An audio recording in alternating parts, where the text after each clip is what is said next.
Charizard. Charizard as a character has great tilts, so you can very wide range of tilts, like down tilt and forward tilt go extremely far because Charizard's long destroyed and he tried Fire Blitzing. The immediate Fire Blitz. The classic Carlos. He's going to make it back though. Very close to not dying there. And there, he's going to try to space out with forward tilts. Yes, punish Game & Watch's approach attempts. The forward air getting punished. Just throwing out a tilt, not only neutralizing the forward air, but also hitting Game & Watch on the process.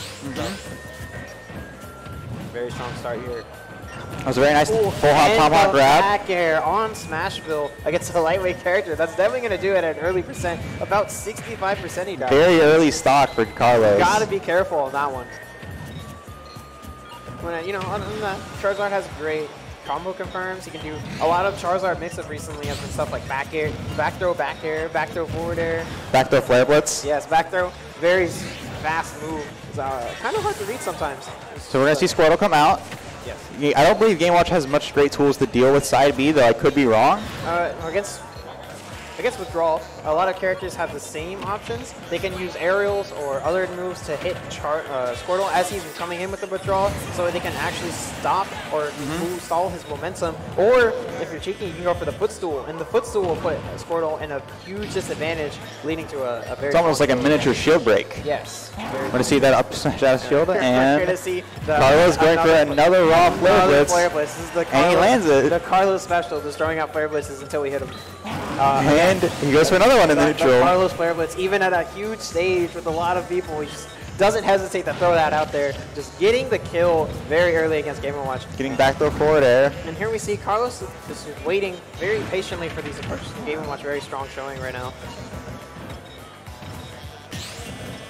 Ooh, we're going to see back throw. He definitely tried to parry the back air, but multi-hits require you to parry multiple times, and not a lot of moves will be able to parry like that. But that was a good recognize. It was good of him to recognize that he wasn't going to land the rest of the parries, so he could just hold shield and then shield grab. Yes, getting the parry is good, but the timing is also important, especially against stuff like multi-hits. And throwing out another flare blitz. Throwing out a flare blitz. Getting 3 stocks, 2 of them with flare blitz. So very strong showing from Carlos right now. We didn't see a single. I talked so much about Ivysaur as a Game Watch. We did not see a single second of it. We didn't even see Ivysaur. See, that's how good his Charizard is. You didn't even need the Ivysaur. Just throw out the Charizard, throw out a back air, a couple flare blitzes, and then that's the game. So get those tomahawk grabs to mix up. Yes, very strong showing at the moment. You see Sivr with the counter pick.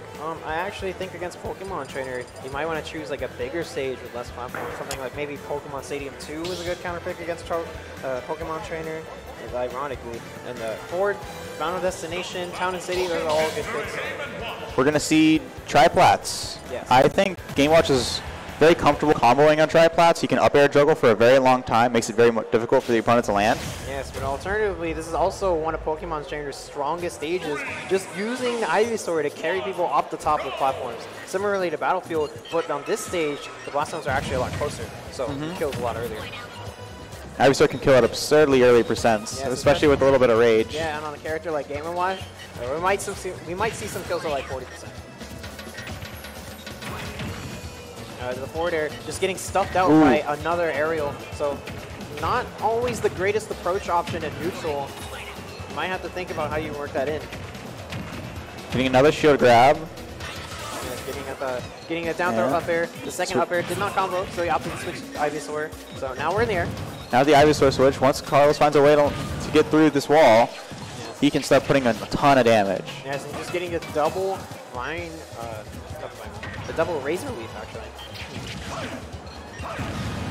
Ooh, and that up B from ledge. Ivysaur against characters who don't always have the best options against projectiles. Ooh, very strong. Not respecting the down smash berry, and he's going to lose his stock for that. Yeah, so the down smash in this game actually has 3 different hitboxes. If you're too close to the Game & Watch, it sends you straight up. If you're too far away, it sends you straight away at a 0-degree angle. And if you're in the sweet spot, it buries you. So if it buries you, you get a lot of percent, and it makes it a lot easier for things like forward smash. And a high percent that can guarantee a forward smash for pretty early stocks. Yes, it does a lot of damage and gets you there. You'd be surprised by how early that setup kills. Just down smash, forward smash by itself. Reminds me of ZSS in the previous game. Yeah, it's very similar. Even game, pretty good. right now. Sivr is trying to find a way to get into Squirtle. Very difficult because Carlos Squirtle, being very patient with Squirtle, just recognizing I'm going to wait for you to overcommit because he does not want to try to commit himself. Yes, it's a very patient play with a character like Squirtle with fast options and fast ways to deal with stuff like Game & Watch landings. As I believe more often than not, you'll see Game & Watch's hitboxes outrange Squirtle's. Yes. But Squirtle is just having the stronger option with the faster move. And he just threw out the Vine Whip at the correct angle. Got the kill. Taking a pretty early stock at 71. Yes, you just have to respect that area above Ivysaur and the cone very, very in front of him. If you just get hit in that angle, you're basically dead at a lot of the higher percents. So he just died at 80%. Sweet spot is very strong.